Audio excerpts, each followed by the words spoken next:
Kecamatan Megamendung, Kabupaten Bogor. Dan sekarang saya sedang mengikuti program Guru Penggerak Angkatan 9 Kabupaten Bogor. Di sini saya akan membuat aksi nyata yaitu tentang supervisi akademik, dan saya juga dibantu oleh rekan saya yaitu Bu Rian Handayani. Bu Rian sekarang sedang mengajar juga di kelas 2 SD Negeri 1. Beliau akan membantu aksi nyata modul 2.3 ini. Bu Rian, bagaimana kabarnya Bu Rian? Alhamdulillah baik Pak Irman. Sebelum praktek aksi nyata ini mungkin saya akan jelaskan dulu ya Bu Rian untuk proses supervisi akademik ini. Kenapa saya berkolaborasi dengan Bu Rian? Karena untuk membantu saya juga entah di pembelajaran berikutnya seperti itu. Oke, bagaimana kabarnya Bu Rian? Alhamdulillah baik hari ini. Gak ada kekurangan sedikit pun ya Bu Rian. Terima kasih sudah bisa membantu saya untuk melaksanakan kegiatan aksi nyata ini. Oke, sebelumnya Bu Rian, kegiatan supervisi akademik ini atau pra-observasi yaitu bertujuan untuk pembelajaran juga, yaitu yang dikembangkan untuk mengetahui strategi apa yang boleh lakukan di kelas. Kemudian juga tujuannya pra-observasi ini untuk mengembangkan kompetensi Bu Rian juga, dan di sini juga memaksimalkan potensi yang ada pada Bu Rian seperti itu. Oke, kemudian untuk pembelajaran kira-kira mungkin akan dilaksanakan Bu Rian mungkin ntar setelah seminggu atau setelah observasi ini saya lakukan seperti itu.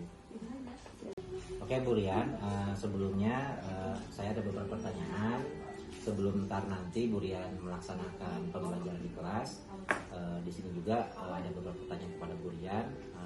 Untuk mapelnya Bu Rian yang akan diajarkan mapel apa kira-kira nanti yang akan diajarkan di kelas? Nanti saya akan memberikan mata pelajaran pendidikan agama Islam dengan materi kisah Nabi Nuh, di mana tujuan pembelajarannya adalah agar peserta didik meyakini kebenaran adanya Nabi Nuh di antara 25 nabi yang kita imani. Lalu setelah itu peserta didik semoga dapat menyebutkan keteladanan apa saja yang sifat-sifat yang baik pada Nabi Nuh. Lalu setelah itu agar peserta didik dapat meneladani apa saja yang dilakukan Nabi Nuh itu, misalnya sifat-sifatnya yang baik, lalu sabarnya, lalu pekerja kerasnya. Semoga anak-anak saya dapat meneladani. Seperti itu tujuan pembelajaran. Oke, berarti Bu Rian sekaligus di sini kan mengajar kelas ya, mengajar kelas kemudian juga mengajar mapel pendidikan agama Islam. Oh, berarti di sini di kelas 2 untuk pelajaran PAI-nya dipegang oleh masing-masing guru kelas. Iya, betul. Oke, terus juga Bu Rian menyebutkan tujuan pembelajarannya itu tentang kisah Nabi Nuh. Istilahnya bagaimana caranya anak-anak meneladani kisah Nabi Nuh dari kesabarannya, kemudian pantang menyerahnya, dan disitu juga ada contoh keteladanan yang baik buat anak-anak Bu Rian seperti itu. Oke, seperti itu ya Bu Rian ya. Oke, kemudian area pengembangan yang apa yang akan dicapai oleh Bu Rian ketika pembelajaran berlangsung di kelas? Area pengembangan yang akan saya capai yaitu ada 2, yaitu area pengetahuan dan area keterampilan. Di mana area pengetahuan adalah anak-anak dapat mengetahui sejarah dan bagaimana Nabi Nuh itu membawa Islam. Area pengembangan pada peserta didik saya menggunakan 2, yaitu area pengetahuan dan area keterampilan, di mana area pengetahuan adalah agar peserta didik dapat mendapatkan penjelasan tentang kisah Nabi Nuh, lalu tentang akhlak yang harus diteladani, lalu peserta didik agar mengetahui bagaimana perjalanan Nabi Nuh dari kisah Nabi dari awal sampai akhirnya dia bisa mendapat 80 pengikut saja seperti itu, dan dimana keterampilannya adalah semoga anak-anak dapat bisa meneladani sifat-sifat Nabi Nuh yang dimana sangat baik untuk dicontoh, seperti halnya tadi kesabaran dan ketabahannya, lalu sifat kepemimpinannya dan keteguhan Nabi Nuh yang kita mengajak umatnya itu iya, semoga anak-anak kita setelah mengetahuinya dapat meneladani itu ya Pak ya, seperti itu.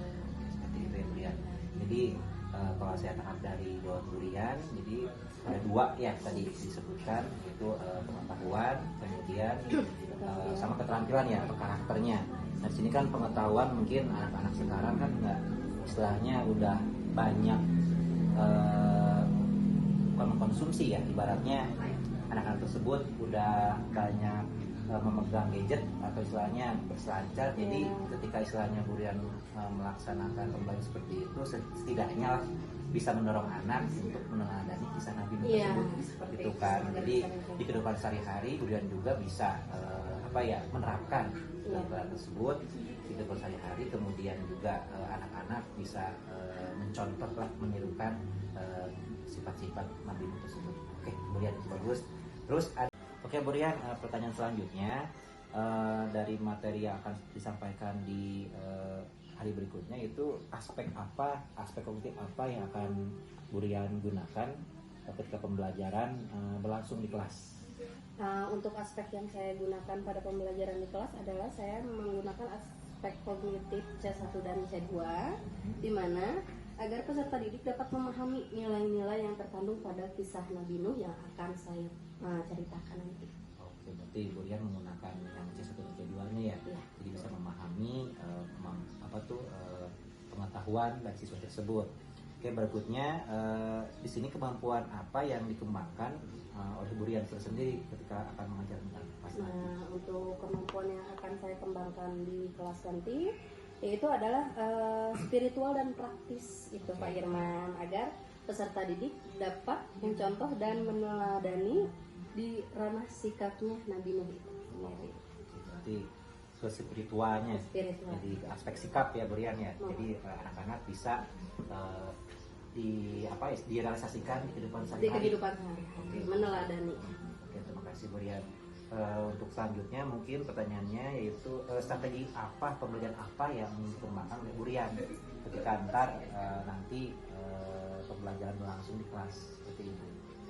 Jadi untuk strategi itu sendiri saya menggunakan model pembelajaran discovery learning ya Pak Irwan ya, di mana dengan metode itu, dengan metode ceramah, demonstrasi, diskusi, tanya jawab dan penugasan untuk anak-anak.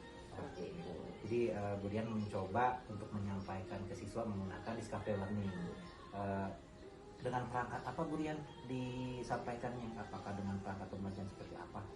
Saya menggunakan metode audio visual, yaitu menggunakan media infocus dan laptop yang nanti anak-anak akan menonton dengan harapan agar anak-anak cepat mengerti, memahami dan langsung menangkap apa saja ya nilai-nilai yang terkandung dalam film di kisah Nabi Nuh itu. Oke Bu Rian, terima kasih. Jadi Bu Rian menggunakan media perangkat ya pembelajaran, yaitu dengan infocus, kemudian juga dengan video, kemudian Bu Rian juga dibantu dengan perangkat laptop. Jadi anak-anak bisa melihat dan mendengarkan atau sebenarnya audio visual seperti itu. Oke, bagus Bu Rian, seperti itu. Terus pertanyaan terakhir Bu Rian ya, punten nih, mengapa memilih strategi tersebut untuk pembelajaran kisah Nabi Nuh ini kepada anak-anak? Nah, kenapa saya memilih strategi itu? Karena dengan metode discovery learning itu anak-anak itu dapat terlibat langsung dengan saya, terlibat aktif terkait tanya jawab yang akan saya berikan. Lalu di pembelajaran itu ada pengembangan keterampilan di mana anak-anak dapat berpikir kritis dan memecahkan masalah dan mencari jawaban dengan diskusi atau dengan pemikiran diri sendiri. Jadi anak-anak itu peserta didik nantinya mereka itu kita arahkan agar mereka bisa berpikir kritis dan bisa memecahkan masalah seperti itu Pak Irwan. Oke, kemudian terima kasih untuk praobservasi ini yang telah membantu saya. Paling saya tidak sabar ingin melihat ntar di praktek yang minggu depan Burian masuk kelas. Jadi saya mohon izin kepada Burian, saya juga ingin menilai secara langsung dan saya ikut terlibat seperti itu. Iya siap Pak Irwan. Terima kasih Burian, hatur nuhun. Itu aja untuk percakapan praobservasi dengan Ibu Rian, yaitu guru kelas 2 di SD 01. Terima kasih untuk aksi nyata ini. Kurang lebihnya mohon maaf. Wassalamualaikum warahmatullahi wabarakatuh. Sebelum kita belajar, kita akan berdoa terlebih dahulu. Ya, di sini siapa ketua kelasnya? Oke, Aswan dan Ibu. Ya, Aswan, Ibu, siapkan teman-temanmu, lalu kita berdoa bersama-sama. Ayo siap, di situ aja. Ayo siap. Dulu siap.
Satu, perilaku yang baik.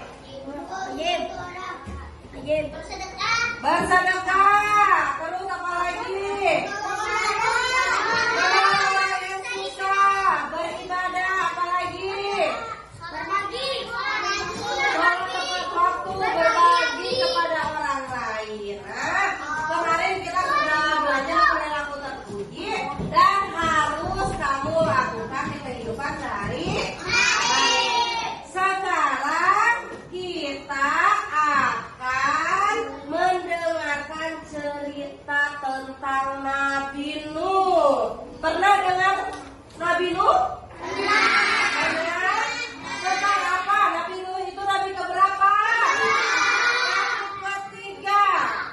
Nah, setelah itu bukan hanya mendengarkan saja, tetapi harus diteladani hal-hal yang baik dari Nabi Nuh. Ada yang tahu mukjizat Nabi Nuh apa? Bukan mukjizatnya. Membuat? Oke, belum tahu. Jadi sekarang kita akan menonton dulu cerita atau kisah Nabi Nuh. Sebelum kita masukkan cerita, kita akan bernyanyi dulu. Yuk, 1, 2, 3. Inilah kisah Nabi Nuh. Nabi kita sahabat dan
Sedikit demi sedikit, iman masyarakat mulai religius. Iblis dan pasukannya semakin mulai menggoda mereka. Kemudian mereka mulai senang membuat batu. Mereka membuat patung untuk menghormati para pahlawan, leluhur, tokoh-tokoh yang sudah mati. Patung-patung itu diberi nama sesuai nama para tokoh itu. Dari sekedar penghormatan, lama-kelamaan mereka mulai menyembah patung-patung itu. Mereka percaya bahwa patung-patung itu mempunyai kehebatan dan kekuatan yang bisa melindungi dan menentukan nasib mereka. Di antara patung-patung yang disembah itu, ada 5 yang paling mereka agungkan, yaitu Wa'at, Suwa, Yahud, Yauk, dan Nasr. Inilah asal mulanya manusia menyembah patung dan berhala. Tentu saja, ini semua hasil pekerjaan iblis dan pasukannya yang berusaha sekuat tenaga menyesatkan manusia agar tidak. Itu kaum Nabi Nuh. Nah, kaum Nabi Nuh itu menyembah apa katanya? Kenapa awal mulanya kaum Nabi Nuh menyembah patung? Untuk menghormati leluhurnya. Kenapa katanya pekerjaan siapa sih? Bukan pekerjaan siapa? Kenapa kaum Nabi Nuh itu menjadi penyembah patung? Karena digoda oleh iblis. Kita teruskan lagi. Allah dan masuk neraka bersama mereka. Allah tidak membiarkan manusia tersesat semuanya tanpa petunjuk. Maka Allah membirik Nuh alaihissalam untuk mengingatkan kaumnya agar mereka meninggalkan penyembahan dan berhala dan kembali menyembah Allah Subhanahu wa Ta'ala. Siapakah Nuh alaihissalam? Nuh adalah cucu dari Nabi Idris. Fisiknya kuat, terbukti dari umurnya yang sangat panjang, sekitar 1000 tahun. Hatinya mulia dan sabar luar biasa. Pikirannya juga sangat cerdas, rendah hati, soleh, dan taat kepada Allah. Nabi Nuh adalah Rasul Allah Subhanahu wa Ta'ala yang pertama. Sebelumnya, Allah hanya mengangkat nabi-nabi saja. Mulailah Nabi Nuh berdakwah kepada kaumnya.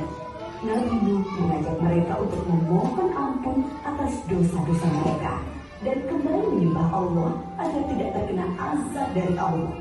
Sangat tekun Nabi Nuh mengajak kaumnya dengan berbagai cara, dengan terang-terangan di hadapan banyak orang, dengan diam-diam mendatangi seorang demi seorang, berulang-ulang siang dan malam selama kurang lebih 950 tahun lamanya. Tetapi sedikit sekali yang mengikuti seruan ini. Kebanyakan dari pengikutnya ini adalah orang miskin dan pekerja kasar. Jumlahnya sekitar 80 orang. Yakni sebagian besar kaumnya tidak mau mengikuti ajaran Nabi Nuh. Mereka bersikap angkuh dan sombong dengan menutup rapat-rapat telinga mereka jika Nabi Nuh mulai berbicara untuk mendakwahi mereka. Bahkan mereka menantang Nabi Nuh agar mendatangkan azab yang diancamkan oleh Allah Subhanahu wa Ta'ala. Nuh, sudahlah, berhenti bicara. Percuma, kami tidak akan percaya. Sekarang begini saja, datangkan azab itu pada kami jika kau memang benar. Kami yakin tidak akan ada azab yang menimpa kami karena kelakuan kami. Kau hanya berdusta. Nabi Nuh mengadu kepada Allah tentang pembangkangan kaumnya yang terlaluan.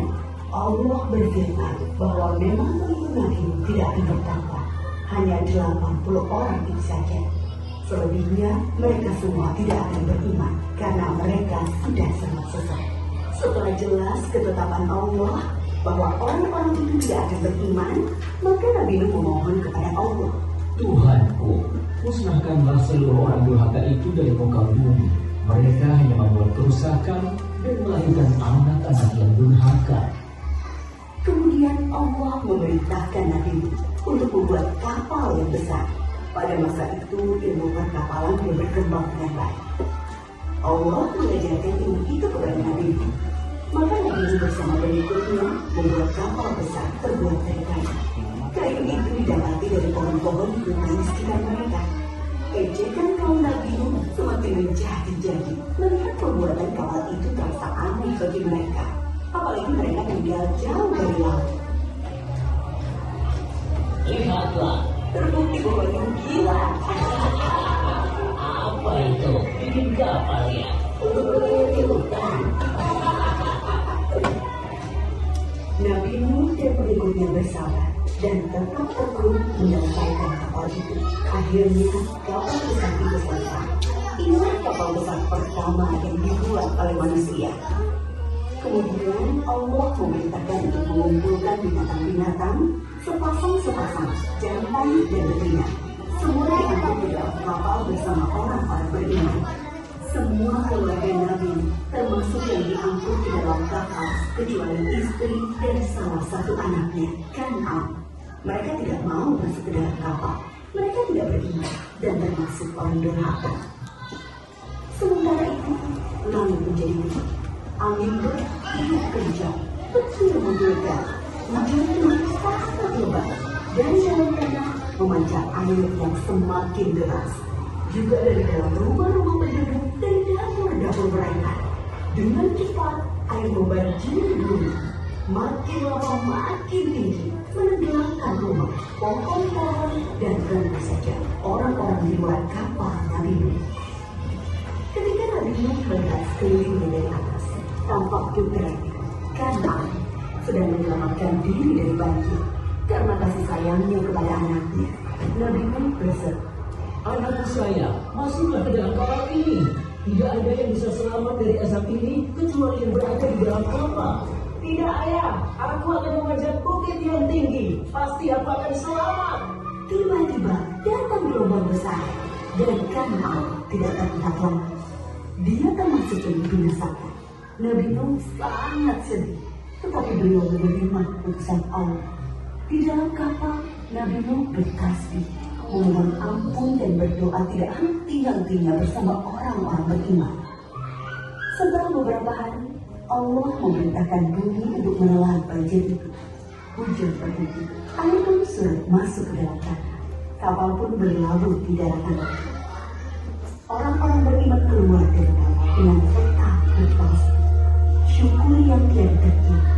Mereka memulai hidup baru tanpa gangguan orang-orang kafir yang sudah terbang dibinasakan Allah karena kesesatan mereka.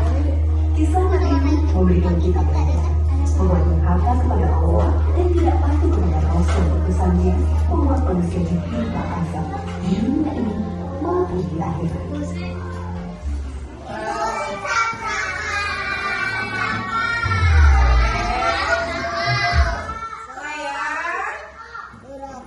Sayang, tadi kita sudah apa?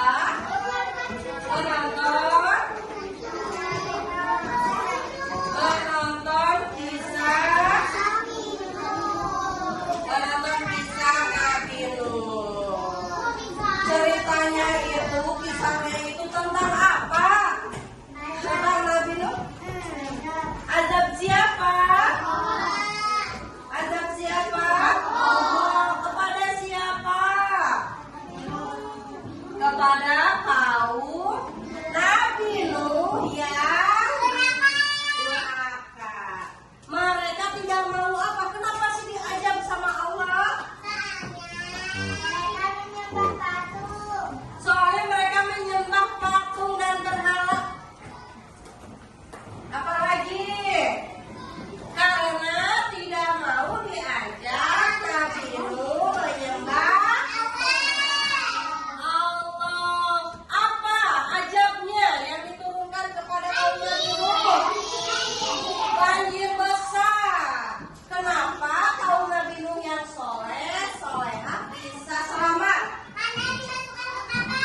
Siapa yang tahu isinya apa aja di dalam kapal besar? Ya sayang,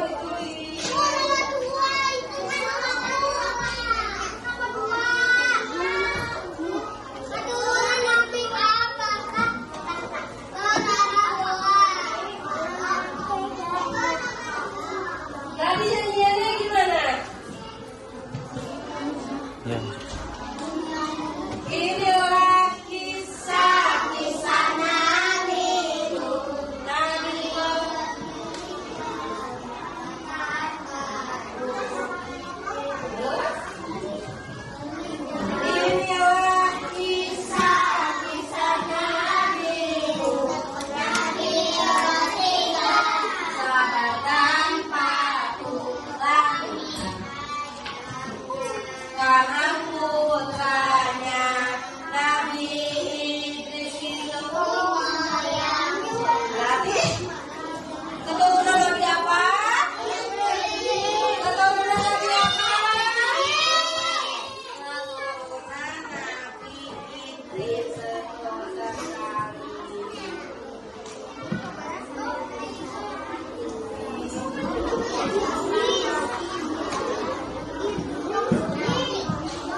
yang dibelah sama Nabi Musa. Lalu Nabi Musa dan keturunannya bisa siapa yang tahu mukjizat Nabi Yusuf? Nabi Yusuf bisa menafsirkan mimpi. Apa mukjizat Nabi Yusuf? Menafsirkan mimpi. Ada yang tahu lagi mukjizat Nabi Muhammad? Adalah Al-Quran itu pedoman hidup kita. Apalagi selain Al-Quran bisa membelah bulan. Bulan sama Nabi Muhammad pernah dibelah, terus disatuin lagi sama Allah. Nah sekarang mukjizat Nabi Nuh itu apa?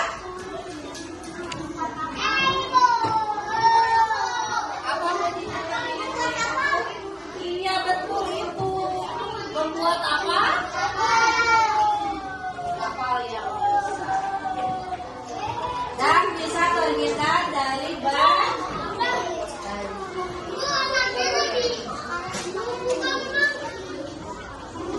nyanyiin. Inilah kisah Nabi dari ketiga.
Barusan udah dinyanyiin ya.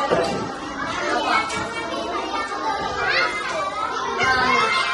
Langit ayatnya anak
Assalamualaikum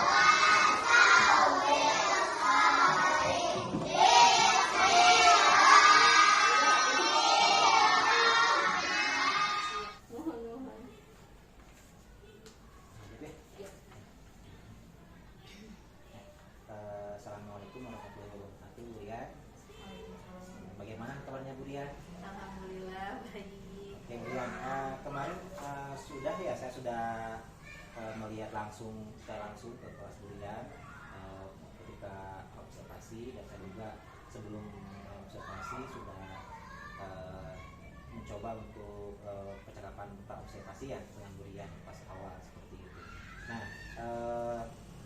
alhamdulillah untuk pembelajaran kemarin ketika saya di kelas kemudian dengan Bu Irma ya, karena kebetulan emang kelas 2 kan agak banyak ya muridnya ya, hampir 55 orang ya gitu.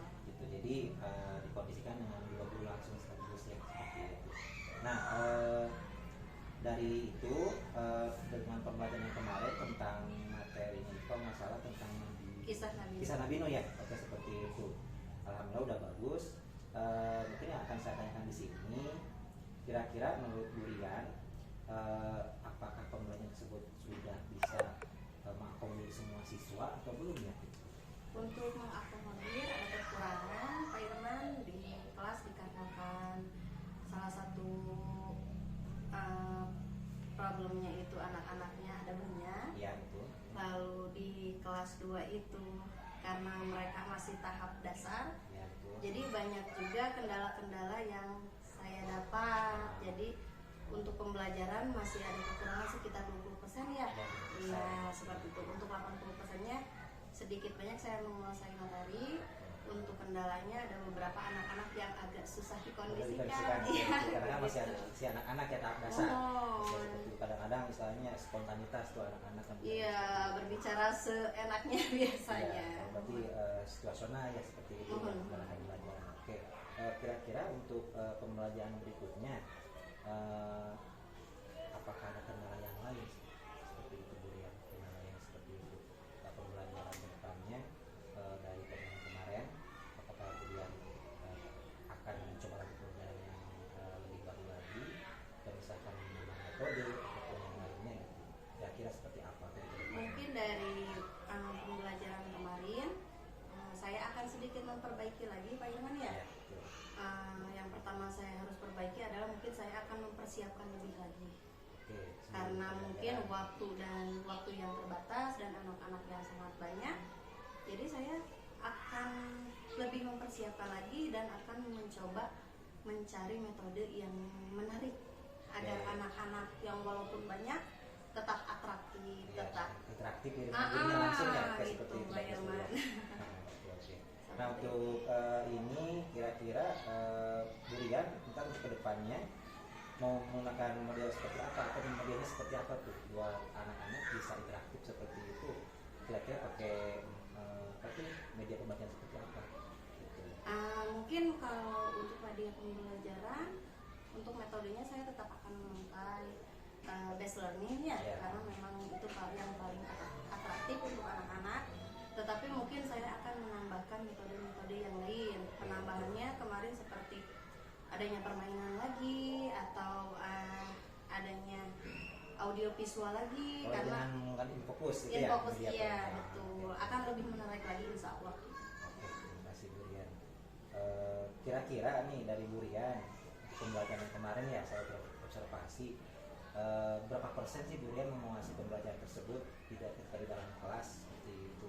Kira-kira menurut Bu Rian sendiri gitu? Iya. Nah, Untuk penguasaan dalam pembelajaran kemarin insya Allah 80% saya sudah menguasai dari segi materi dan dari segi pembelajaran metode dan lain sebagainya. Untuk yang seperti yang tadi saya katakan 20% kekurangannya masih banyak yang di kelas ya harus diperbaiki lagi. Oke Bu Rian, alhamdulillah ya untuk kemarin sesi observasi saya lihat emang sudah bagus, dia juga udah istilahnya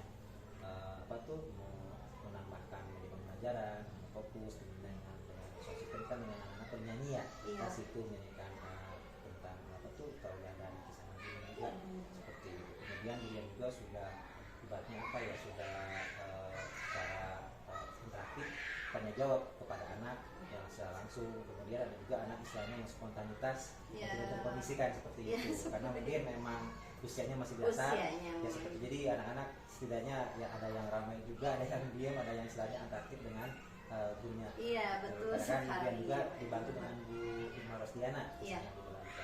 Oke, gitu aja. Mudah-mudahan ke depannya bisa ditingkatkan lagi untuk pembelajaran kelas durian.